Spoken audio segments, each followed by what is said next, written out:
안녕하세요. 저는 30대 엄마입니다. 저는 어릴 때부터 가난한 동네를 벗어나 살아본 적이 없어요. 어릴 땐 달동네에 살았고 조금 커선 달동네까지는 아니지만 여전히 겨울이면 눈이 얼어 미끄러지기 일수인 가파른 동네에서 살았습니다. 한 번은 겨울에 학교에 가려고 나왔는데 저 앞에서 폐지 줍던 아주머니가 넘어져 계신 거예요. 급히 가보니 허리를 삐끗하신 것 같더라고요.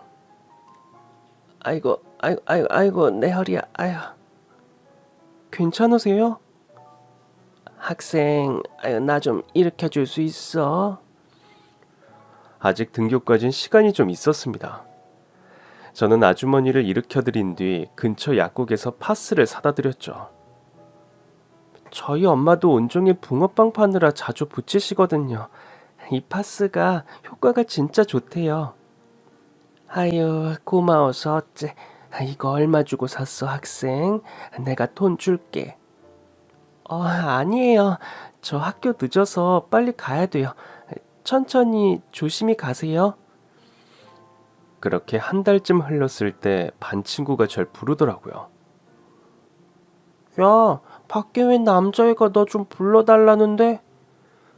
친구들은 남자친구냐며 놀려댔고 저는 헛소리하지 말라고 일침을 가한 뒤 교실 밖으로 나가봤습니다. 그랬더니 정말 웬 남학생이 저를 기다리고 있더라고요. 그 남자애는 절 보더니 대뜸 물었습니다. 길에서 폐지 줍던 아주머니한테 파스 사다 준 적 있어? 근데 그걸 네가 어떻게 알아? 그 남자애는 대답도 없이 저에게 돈을 줬습니다. 이거 우리 엄마가 꼭 가져다 주래. 같은 동네 사람들 형편 다 똑같을 텐데 어린애 돈을 어떻게 그냥 받냐고 하셨어. 아, 그분이 너희 어머니셨어? 그러자 남자애는 제 입가에 집게 손가락을 갖다 대며 말했습니다. 쉿, 이거 비밀이야?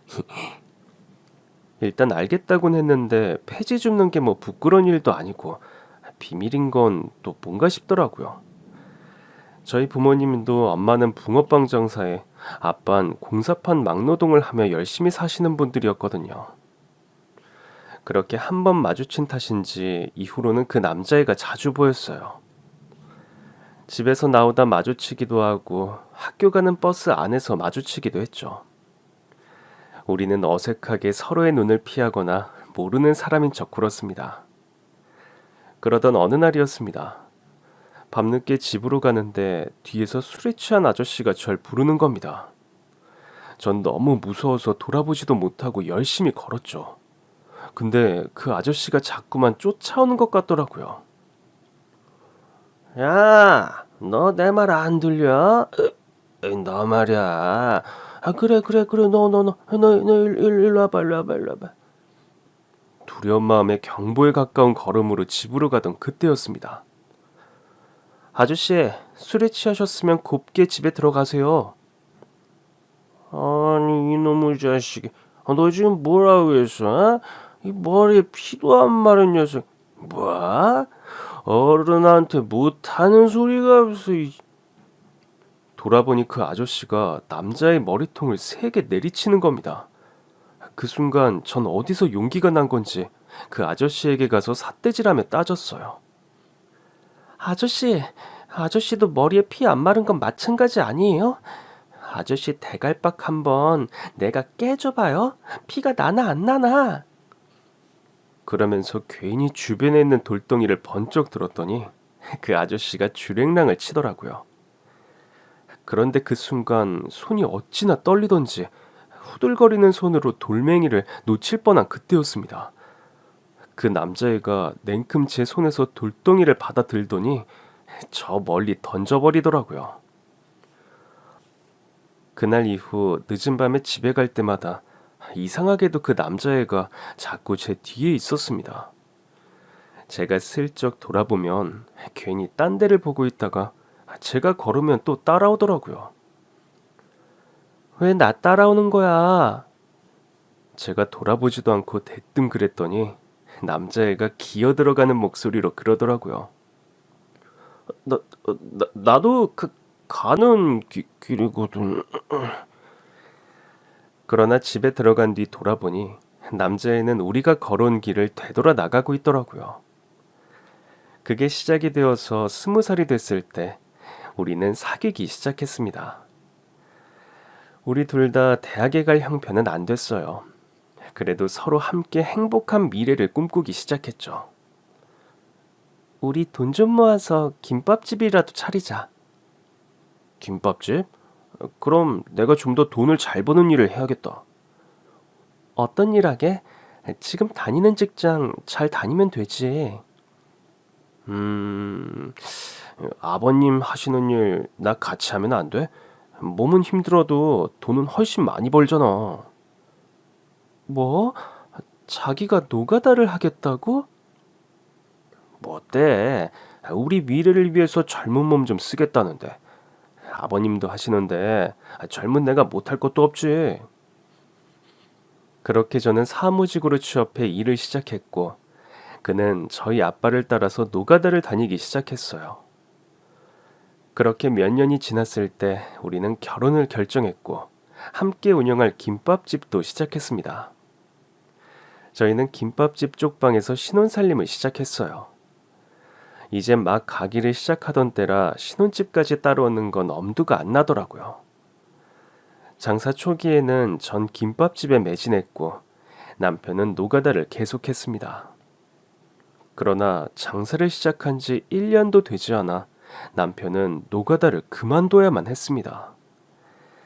저희 가게가 맛집으로 정말 유명해져서 아주 대박이 났거든요. 가게가 잘 되기 시작하면서 집도 장만할 수 있었습니다. 친정 부모님과 시어머니를 모시고 첫 집들이를 하던 날, 전 시어머니께 부탁했습니다. 어머니, 이제 폐지 줍는 건 그만하셨으면 좋겠어요. 아유, 내가 먹고 살 건 내가 벌어야지. 저희가 용돈 드릴게요. 물론 친정 부모님께도 용돈은 드렸어요. 다만 친정 부모님도 그 즈음엔 가게를 운영하고 계셨거든요. 하지만 시어머니만 길거리에서 폐지 줍는 게 제 마음이 너무 좋지 않더라고요. 결국 시어머니는 더는 폐지를 줍지 않겠다고 하셨고 남편은 저에게 정말 고마워하더라고요. 당신을 만난 건 내 인생 최고의 행운이야. 그 후 저는 아이도 갖게 됐고 그렇게 행복한 날이 계속될 줄만 알았습니다. 당신 어디야? 어디긴 어디야. 골프장이지. 골프장에 또 갔다고? 그럼 어떡해. 남자가 큰일 하려면 골프도 치고 그래야지. 당신처럼 맨날 김밥집에만 있으면 발전이 있겠어? 돈이 벌리기 시작하자 남편은 돈이 많이 드는 취미 생활에 빠지기 시작했어요. 골프 연습장은 기본, 필드에 나간다며 한 달에 쓰는 돈만 1,000만 원이 넘었습니다. 거기다 멀쩡한 골프채를 놔두고 자꾸만 더 비싼 골프채까지 사더라고요. 당신 정말 미쳤어? 우리가 무슨 갑부야? 내가 노가다 뛰면서 장사 미천 마련한 거 벌써 잊었어? 돈 좀 잘 번다고 내가 고생한 건 그건 그냥 싹 다 잊은 거야? 김밥집은 가맹점 제한까지 들어올 만큼 맛집으로 유명해져 전국에서 주문을 받고 배송까지 하고 있었습니다. 일도 바쁜데 만삭이라 몸이 너무 힘들 때였어요. 남편이 하도 정신을 못 차리기에 전 시어머니에게 하소연했습니다. 어머니, 그이 좀 말려주세요. 아니, 돈이 많아서 쓰는 걸 뭘 굳이 말려. 예. 그나저나 나 오늘도 경로당에서 내기하다가 100만 원이나 잃었어. 용돈 좀 더 보내봐. 어머니, 지금 그이가 한 달에 쓰는 돈이 1,000만 원이 넘고 어머니가 저한테 가져다 쓰시는 돈도 1,000만 원 가까이 돼요. 제가 열심히 벌면 뭐해요. 어머니랑 남편이 다 까먹고 다니는데. 아니 얘가 돈 좀 번다고 유세를 부리네. 그 미천 누가 마련했어? 우리 아들이 노가다에서 마련한 거 아니야. 애가 그동안 고생을 많이 해서 이제 좀 골프도 치고 누리며 살겠다는데 와이프가 돼서 그게 아깝니? 어머니, 고생은 그이만 했어요? 저도 했어요. 김밥집 대박집으로 만든 건 저라고요. 이렇게 바쁜데 가족이 안 도와주면 인건비만 더 써야 하고 다른 사람들한테 일을 너무 많이 맡기는 것도 제 마음이 안 놓이고요. 그래서 지금 나더러 와서 일이라도 하라는 거냐? 그게 아니라 남편 좀 설득해 달라고요. 언제는 폐지도 줍지 말아라. 생활비도 다 대주겠다 그러더니 이젠 나더러 나와서 일해서 벌어가라 이거지? 너 지금 나한테 눈치 주는 거 맞지? 응? 어머니, 그런 거 아니라니까요. 아, 몰라. 돈이나 더 보내고 싫으면 당장 나가. 아유, 시끄러워서 못 살겠네. 전 결국 김밥집 운영으로 바쁜 와중에 아들을 낳았습니다. 아들을 낳았는데도 남편은 병원에 코빼기도 비추지 않더라고요. 전 친정엄마와 함께 퇴원했고 몸도 며칠 풀지 못한 채 다시 김밥집 일을 해야만 했습니다. 그러는 사이 남편과 시어머니의 씀씀이는 점점 더 해퍼지고 있었고 그 규모도 제가 감당하기 어려운 수준이 되어갔어요. 그러다 아들이 교통사고를 당하는 일까지 벌어지고 말았습니다. 일이 너무 바빠서 도저히 아이를 데리러 갈 시간이 안 나더라고요.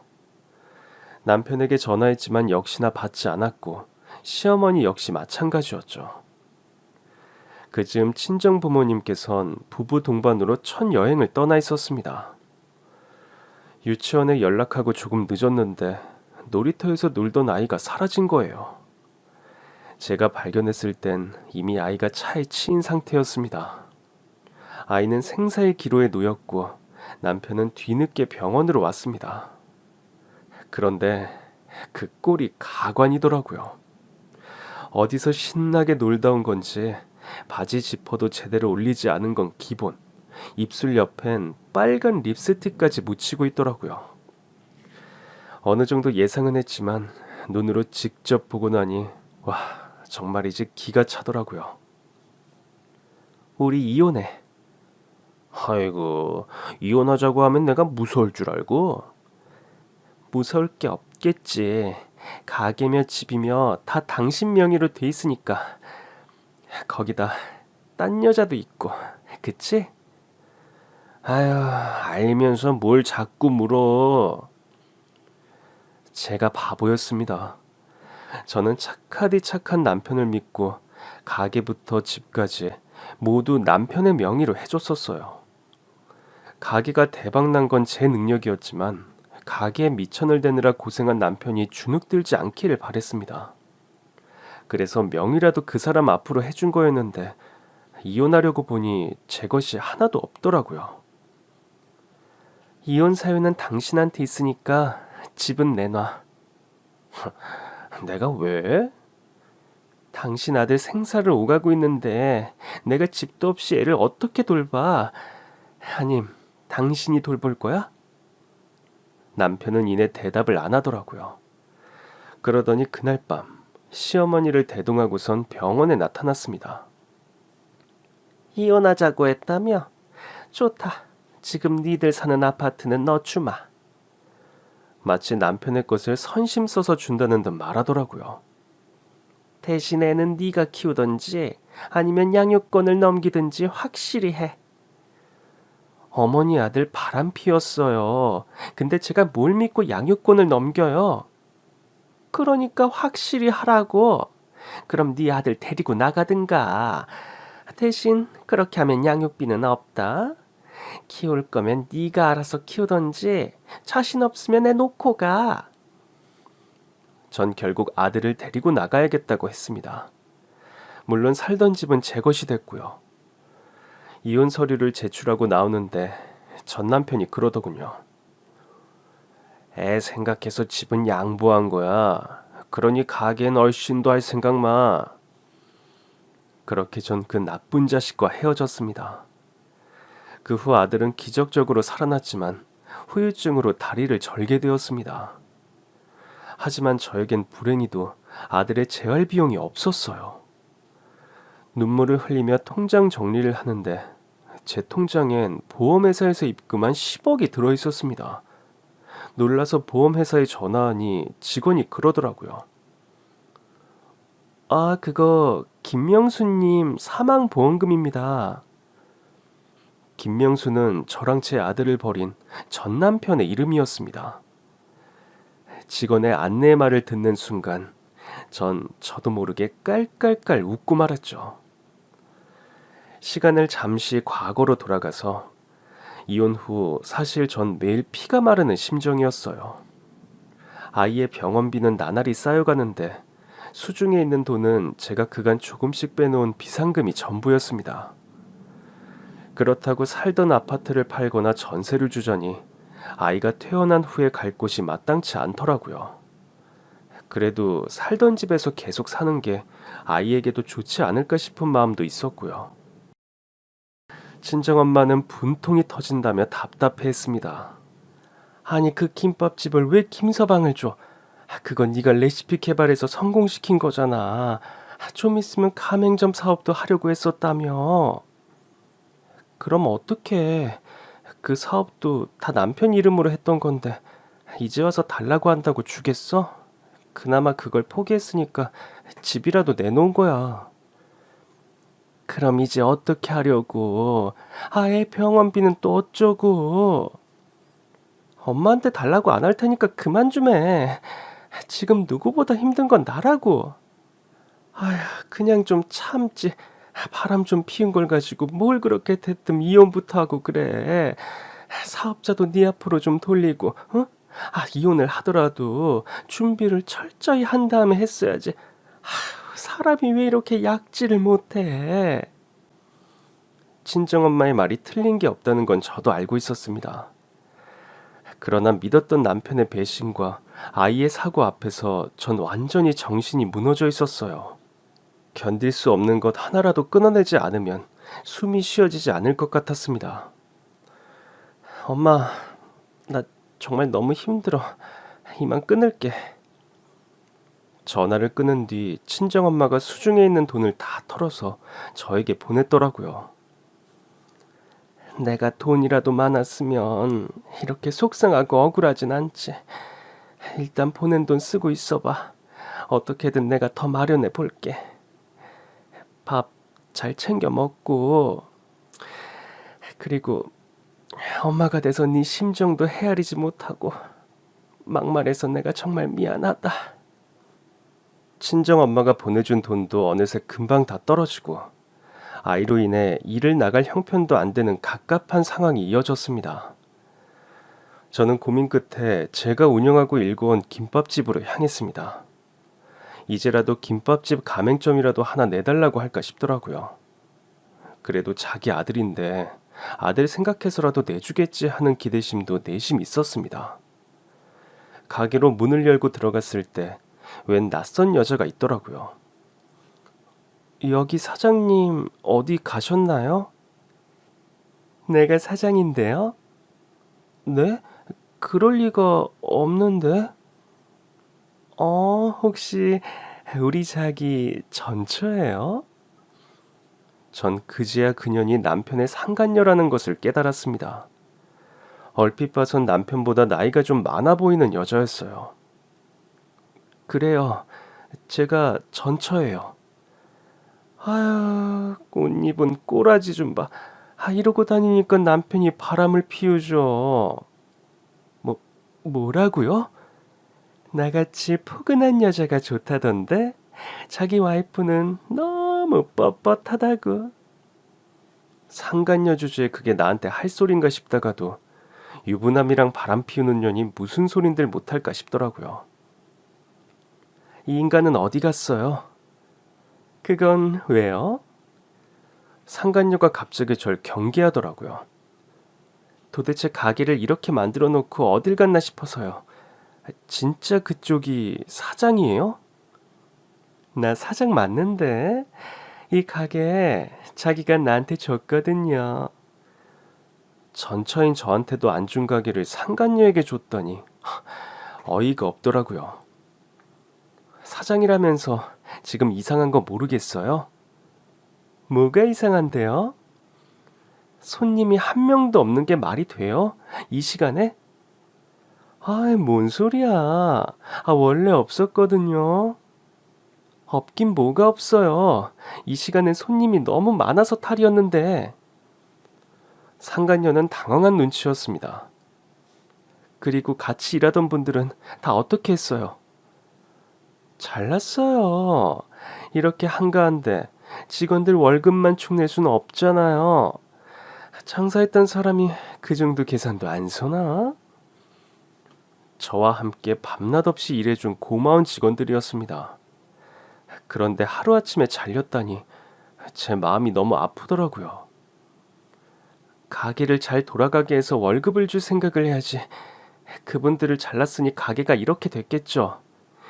그분들이라도 있었으면 이렇게까지 가게가 엉망일 리가 있나. 뭐가 엉망이라는 거예요? 재료도 다 준비했고 청소도 다 했는데 손님이 안 오는 걸 나보고 어쩌라고. 김밥이 뭐 별거 있나? 다른 데 더 맛있고 싼 데가 생겼나 보죠. 그 순간 우리 가게를 찾던 단골들은 다 어디로 갔을까 싶더라고요. 글쎄, 인간 어디 갔냐고요? 골프 치러 갔어요. 나도 골프 치고 싶은데 나한텐 가게나 보라고 하고. 아무래도 골프장에서 만난 여자인 듯 했습니다. 언제부터 만났어요? 몇 년 됐는데. 그러니까 언제부터? 그쪽이 애 낳기 전부터 만난 것 같은데? 근데 왜 자꾸 반말이야? 딱 봐도 나보다 어려 보이잖아. 상간녀 주제에 말부터 까고 보겠다 이거야? 어머, 이제 상간녀 아닌데? 그쪽이 순순히 이혼해줬다며. 뭐 좋은 꼴을 더 본다고 같이 살겠어요? 내가 미쳤지. 여길 왜 와가지고. 가게 안을 보는데 절로 한숨이 나오더라고요. 재료에서 쉰내가 나는 건 기본. 매장 안도 너무 더러운 거예요. 진짜 청소한 거 맞아요? 남의 가게에 왜 이렇게 관심이 많으실까? 이렇게 하니까 장사가 안 되죠. 재료는 언제 준비한 거예요? 어제 준비했어요. 어제 준비했다고요? 미리 준비하는 게 당연한 거 아니에요? 재료의 생명이 신선도인데 아침에 준비해야죠. 아니, 와서 문 열기도 바빠 죽겠는데 언제 아침에 재료까지 준비해요? 그러니까 더 일찍 나와야죠. 그쪽이 사장이라면서요. 그런다고 뭐 안 되던 장사가 되나? 원래 엄청 잘 됐거든요. 그러거나 말거나 이제 그쪽이랑 무슨 상관이냐고. 내가 정성 들여 키운 가게니까. 저도 모르게 버럭 소리를 치고 말았습니다. 정말이지 속이 터질 것 같았습니다. 한때 내 삶의 터전이었던 곳이 엉망이 된 꼴을 보고 있자니 제 인생을 보고 있는 것만 같아 서러웠습니다. 내 자식 같던 가게가 이젠 완전 거지꼴이 돼 있더라고요. 그때 시어머니가 가게 안으로 들어왔습니다. 아니, 넌 왜 여기 있니? 마치 이방인을 대하는 듯한 태도에 맥이 빠지더라고요. 내가 길에서 구해준 폐지 줍던 인정 많은 아주머니는 이제 온데간데 없이 사라지고 없었습니다. 그 사람하고 할 말이 좀 있어서요. 네가 우리 아들이랑 무슨 할 말이 있어? 나한테 해봐. 싫어요. 뭐? 싫어? 어머니가 제일 싫어요. 어머니만 아니었어도 제가 이런 놈이랑 결혼한 일은 없었을 테니까요. 이런 놈? 너 지금 내 아들한테 뭐라고 했냐? 괜히 그때 구해줘가지고 죽든지 말든지 그냥 둘걸. 너 지금 그거 나 들으라고 하는 소리지? 하여튼 쪼잔해가지고 그때 나 구해준 걸 후회한다 이거냐? 그때 내가 그 추운 겨울날 길바닥에서 얼어 죽기라도 했어야 네 속이 시원하다 이거야? 어쨌든 안 돌아가셨잖아요. 그래 안 죽었다. 네가 살렸으니까 안 죽었지. 그건 잘 아시네요. 근데 그걸 아시는 분이 저한테 이러세요?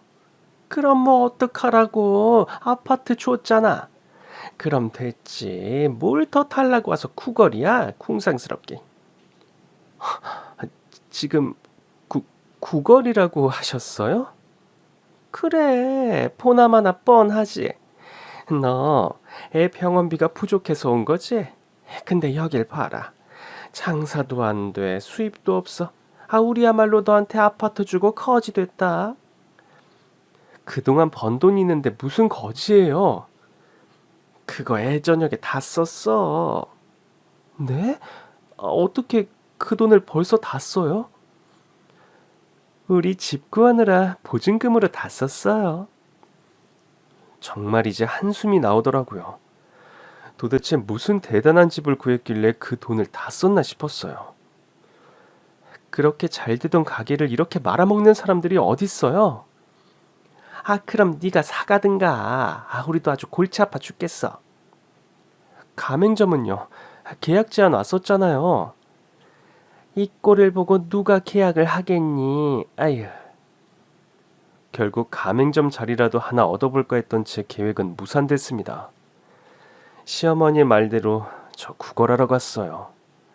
아들이랑 먹고 살아야 하는데 아들 아빠한테 구걸 좀 하면 어떠냐 싶었습니다. 그런데 그 집 식구들 이젠 남보다도 못하게 변해 있더군요. 거기서 나오는데 시어머니가 뒤에서 굵은 소금을 뿌려댔습니다.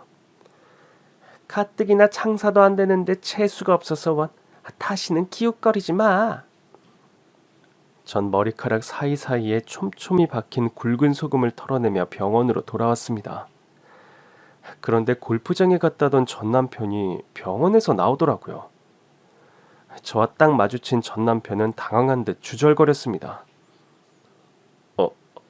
아니 뭐 그냥 애가 좀 어떤가 해서. 당신이 갑자기 우리의 상태가 궁금해졌다고? 이거 내가 아빠잖아. 그래서 내가 집도 줬잖아. 그래서 아이 보고 왔어? 아니 그 안에 장모님이 계셔서. 웬일인지 애를 보러 왔다는 말에 마음이 좀 약해졌어요. 전 아이의 병실로 가서 엄마를 슬쩍 불러낸 뒤 전 남편에게 들어가란 신호를 줬습니다. 엄마를 데리고 산책이나 하자며 둘러대는데 저 자신이 어이가 없더라고요. 조금 전에 상간녀의 무개념 시어머니까지 보고 왔는데 뭐가 예뻐서 애를 보게 해준 건지. 더더구나 양육비 한 푼 안 주겠다고 못을 박은 인간인데 말이죠. 친정엄마를 보낸 뒤 병실로 돌아와 보니 전 남편은 벌써 가고 없더라고요. 아빠 갔어? 응. 아빠가 뭐래? 우리 집 비밀번호가 뭐냐고 물어봤죠. 뭐? 저는 너무 놀라서 다시 친정 엄마에게 병원으로 돌아와 달라고 한 뒤 집으로 달려갔습니다. 오랜만에 집 안으로 들어갔을 때 글쎄 그 안에 남편과 시어머니 상간녀까지 들어와 있더라고요. 지금 당신들 못 들라는 거야? 너 지금 시애미한테 반말까지 하는 거냐?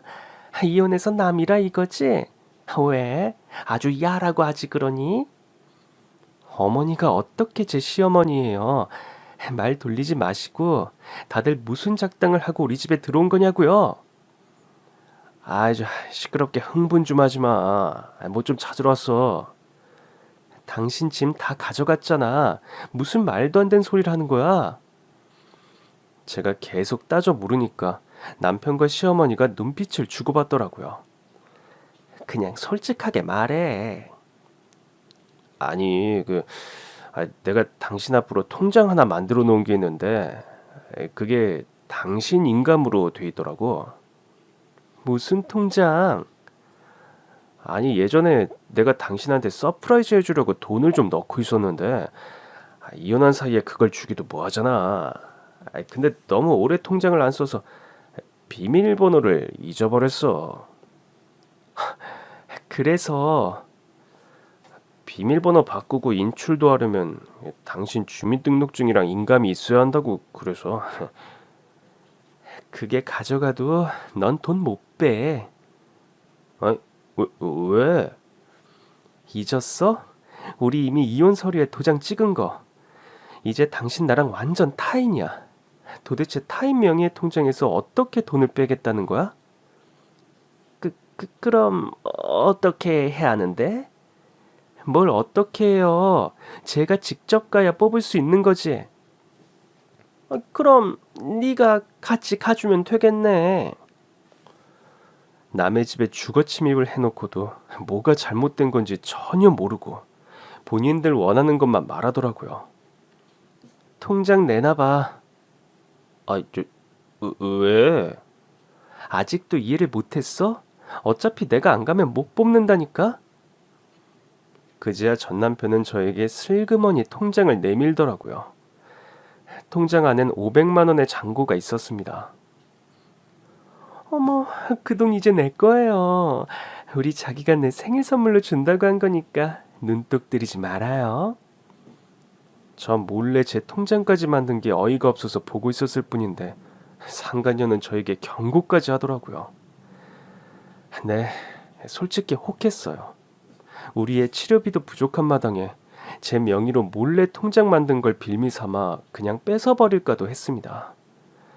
거기다 이 인간들 우리 집에 주거 침입 중이잖아요. 경찰 불러 쫓아내버릴까도 했죠. 그러나 저 이 악물고 그 인간들에게 말했습니다.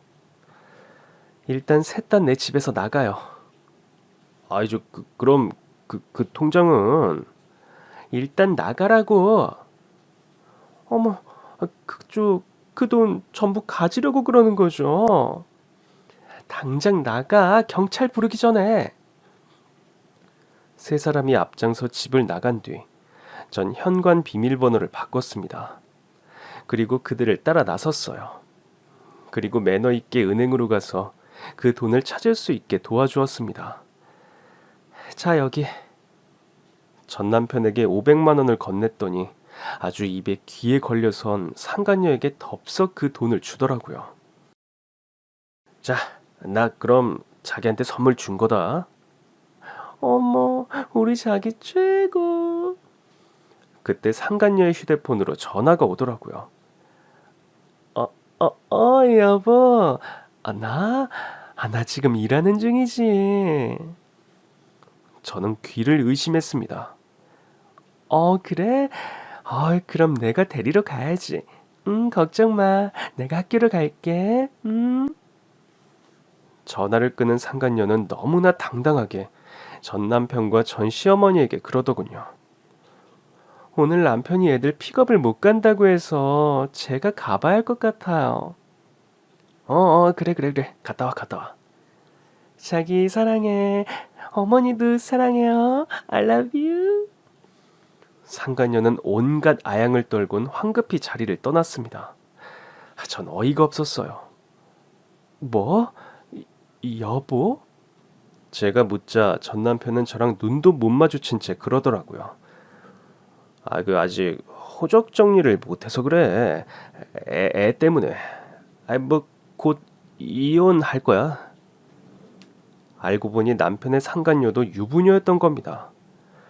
남편 전화를 받는 모양새가 결코 헤어질 것 같은 느낌이 아니었는데, 이 모질이 모자는 그 여자의 말을 믿는 눈치더라고요. 아무튼 그건 제가 상관할 바는 아니었습니다. 아무튼 난 가요. 잠깐.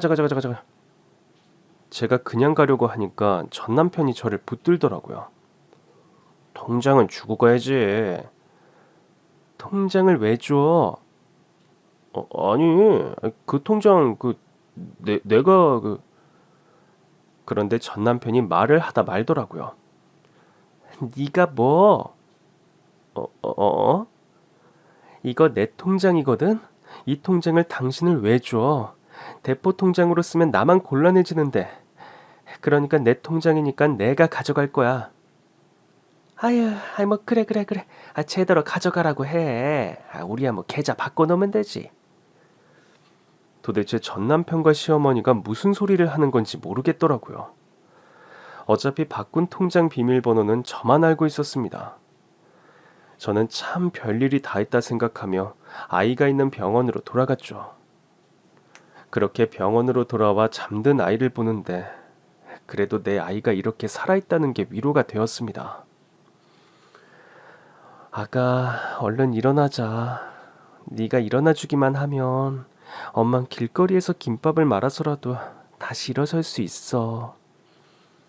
그러나 결심도 잠시 아이의 퇴원일이 잡혔습니다. 일단 한 달 정도만 더 지켜보고 퇴원하죠. 병원비도 계속 나오는데 굳이 병원에 있을 필요는 없습니다. 단 통원에서 재활치료는 계속 받아야 합니다.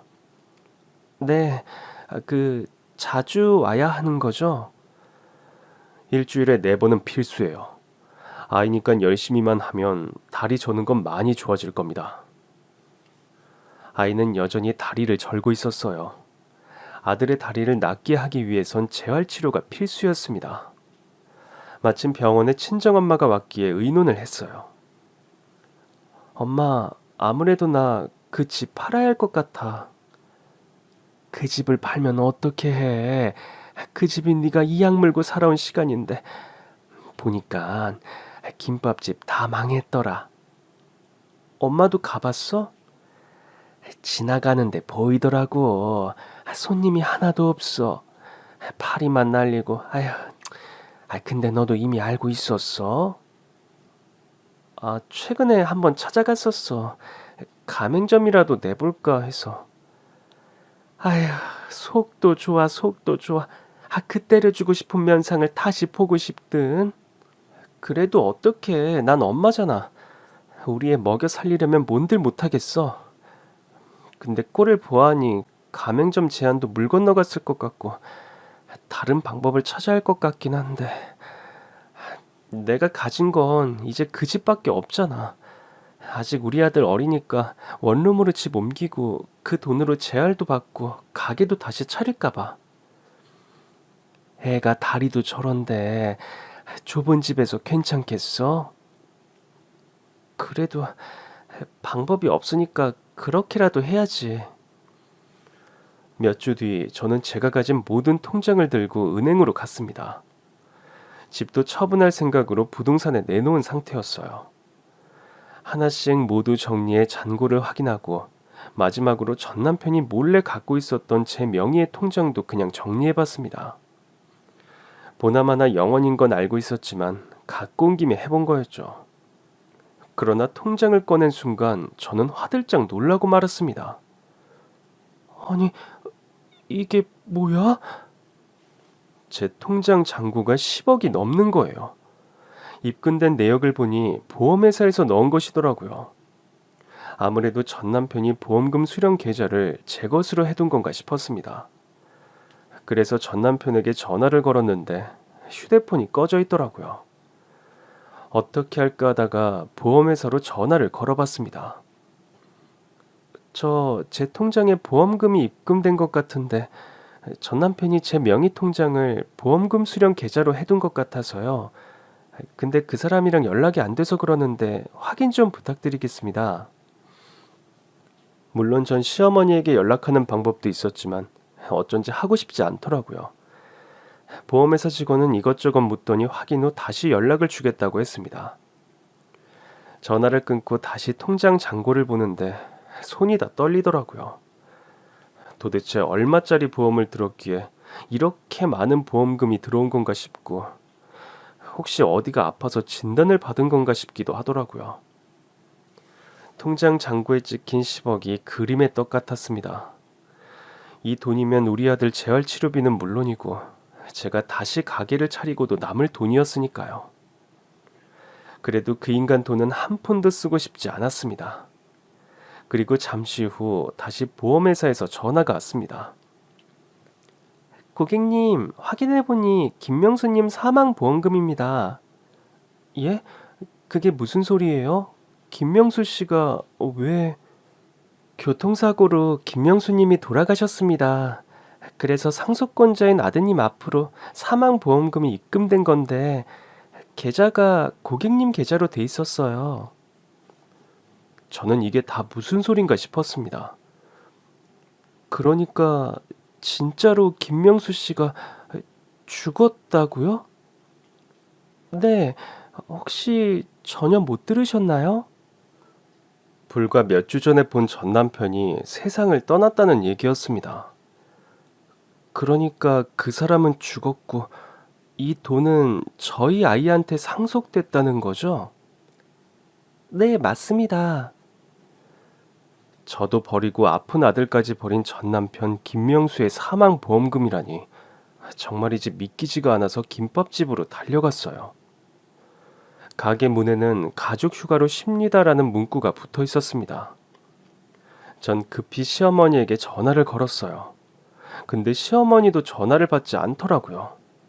그런데 그때였습니다. 문자가 하나 도착했어요. 이게 또 뭐야? 시어머니의 사망보험금이 입금됐단 문자였습니다. 또 같은 통장에 10억이 들어왔더라고요. 그렇게 제 통장엔 하루아침에 20억이라는 거금이 입금됐습니다. 병원으로 돌아가 말똥말똥 절 보는 아들을 보는데 모든 게 믿기지 않더라고요. 그럼에도 아이의 퇴원일은 성큼성큼 다가왔고 전 미리 아이의 치료비를 모두 낼 수 있었습니다. 정말 꿈만 같았죠. 돈 걱정 없이 아이의 퇴원을 시키는 것도 모자라 앞으로의 재활치료비도 걱정할 필요가 없었으니까요. 전 아이에게 물었습니다. 집에 가면 뭐 하고 싶어? 김밥 먹고 싶어. 김밥? 그건 엄마가 얼마든지 말아줄 수 있지. 엄마 김밥 맛있어? 응, 세상에서 제일 맛있어. 알았어. 엄마가 집에 가면 많이 만들어줄게. 저는 아이와 함께 퇴원해 집으로 갔고 친정엄마가 미리 와서 청소를 해두셨더라고요. 아이고, 우리 애기 배고프지? 할머니가 밥 해놨다. 엄마는 저와 아이에게 밥까지 차려주셨고 덕분에 아이는 잘 먹고 잠이 들었습니다. 안방에 아이를 눕히는데 엄마가 얼른 나와보라고 하더라고요. 병원비는 어떻게 됐어? 냈어. 뭐? 그걸 냈다고? 혹시 누구한테 빌린 거야? 그게... 엄마는 주머니에서 두툼한 봉투를 꺼냈습니다. 그러지 말고 이걸로 일단 갚아. 이건 어디서 났어? 네 아버지가 적금이 있었더라고. 해약해서 갖고 왔어. 뭐? 그걸 해약하면 어떡해? 그럼 내 손주가 다리를 저는데 그냥 둬? 아휴, 조용히 하고 얼른 받기나 해. 엄마는 제 손에 돈 봉투를 쥐어주더니 돌연 심란한 표정을 지었습니다. 엄마, 왜 그래? 너, 모르고 있지? 뭘? 김서방 말이야. 아유, 죽었대. 아, 아니, 너 표정이 왜 그래? 혹시 알고 있었어? 저는 엄마가 쥐어준 돈 봉투를 만지작거릴 뿐이었습니다. 어디서부터 얘기를 해야 할지 모르겠더라고요. 세상에, 권선징악이 따로 없지. 그놈만 간 게 아니라 그놈이랑 상간녀랑 그놈 엄마까지 갔단다. 아니, 그것도 알고 있었어? 상간녀도 그렇게 됐구나. 그건 몰랐지. 셋이서 무슨 여행을 간다고 차 끌고 갔다가 아유, 음주운전을 했대. 다행히 상대 차는 많이 안 다쳤는데 그놈 차가 벼랑에서 굴렀나 봐. 엄마는 어떻게 알았는데? 주변 아줌마들이 알려줬지 뭐. 다들 김밥집이 계속 문을 안 연다고 이상해하더니 경찰들이 그 집에 왔단 거야. 그리고 경찰들한테 물었더니 그 집 사람들이 다 죽었다고 하더래. 아이고, 어떻게 이런 일이 다 있니? 그러니까 그렇게들 갈 거면 심보 좀 곱게 쓰지. 아휴, 지 아들이랑 손자는 나 몰라라 하고 상간녀랑 가족 여행을 가. 아휴, 아휴, 진짜 내가 속이 터져서 아휴. 전 엄마에게 20억이 든 통장을 보여줬습니다. 통장을 본 엄마의 눈은 휘둥그레졌죠. 이게 뭐야? 1, 10, 100, 1000만, 10만. 아니, 20억? 아니, 이거 내가 잘못 셌니? 아닌데. 20억 맞는데. 맞아, 20억. 잠깐만, 이게 보험금이야? 아니, 무슨 보험금이 이렇게 많아? 사망보험금도 아니고. 엄마는 불현듯 사실을 말해놓곤 깨달은 듯 저에게 다시 물었습니다. 아니, 보험금, 이거 설마 그놈이랑 그 엄마 보험금이야? 전 고개를 끄덕였습니다. 아니, 그 상간녀랑 살림 차린 거 아니었어? 근데 이 돈이 어떻게 너한테 왔어? 우리 애가 그 사람들 상속권자여서 들어온 거래. 아니, 그럼 그 여자랑은 혼인신고를 안 한 건가? 그 여자도 유부녀더라고. 이혼 안 한. 아니, 뭐? 어이없어 한 것도 잠시. 엄마는 너무 기쁜지 눈물까지 흘리더라고요. 우리 딸만 죽어라 고생해서 죽 써서 개준 줄로만 알고 있었는데, 아니 이게 웬 횡재냐.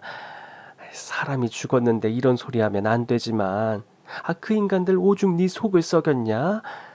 애 낳았는데 병원에 와 보이는 인간 하나 없고, 내가 김밥집에 있는 그년 얼굴만 봐도 그냥 속이 뒤집혔었는데. 아휴, 뭐야, 엄마 김밥집에도 들어갔었어?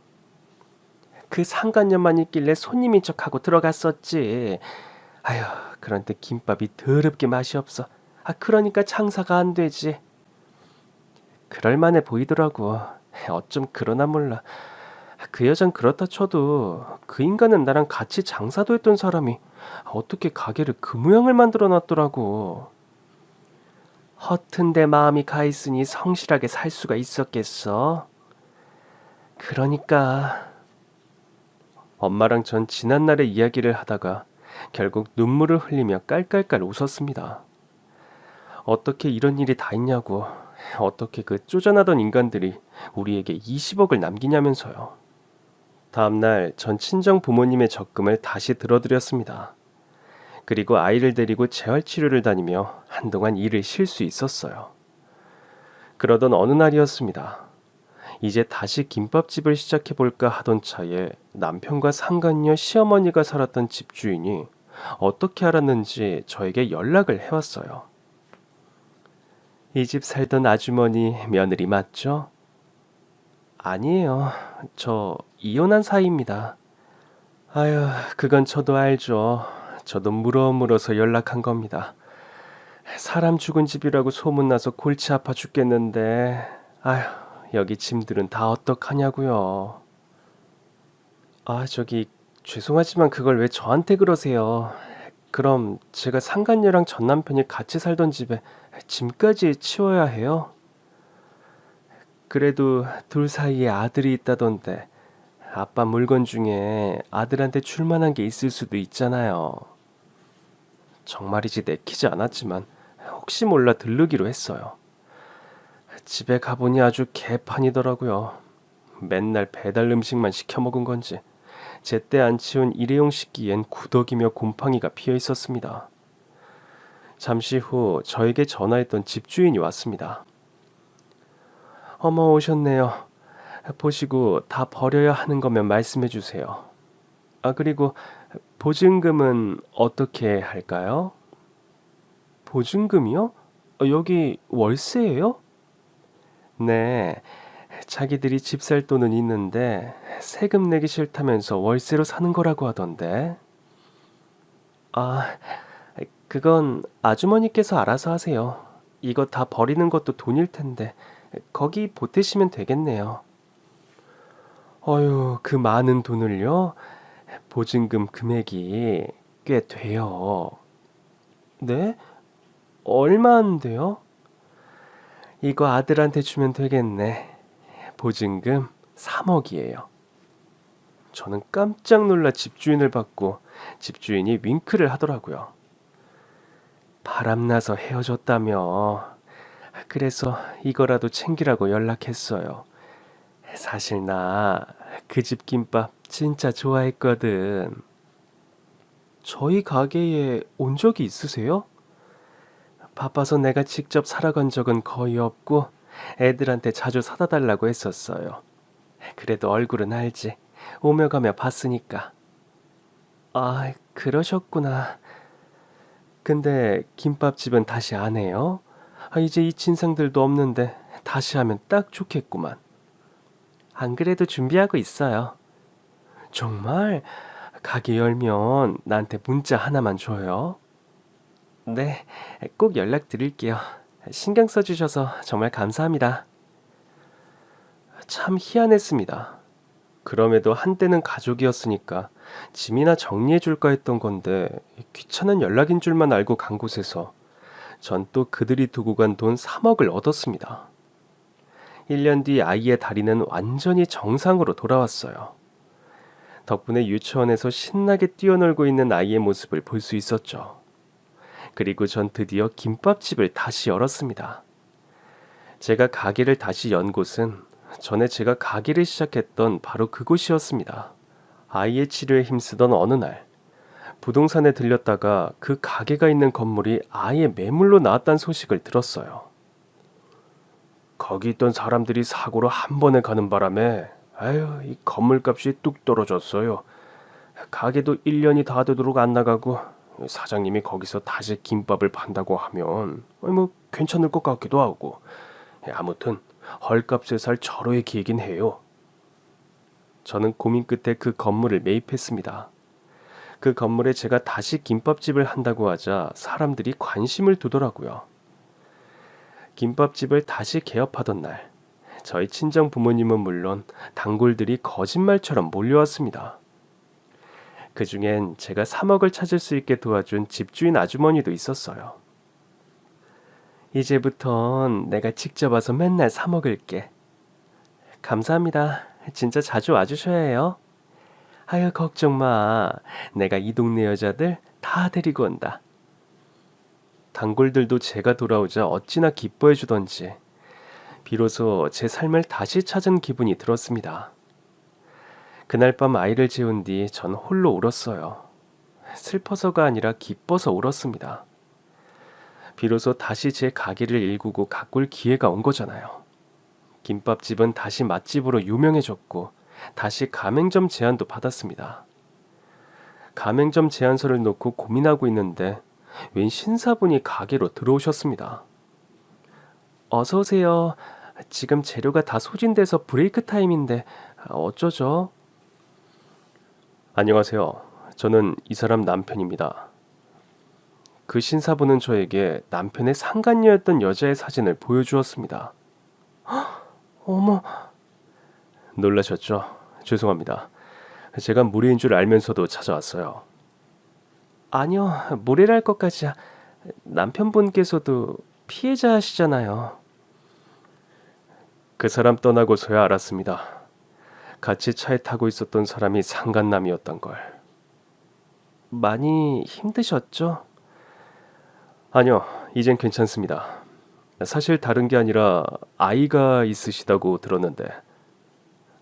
아, 네. 이제 초등학교 들어가요.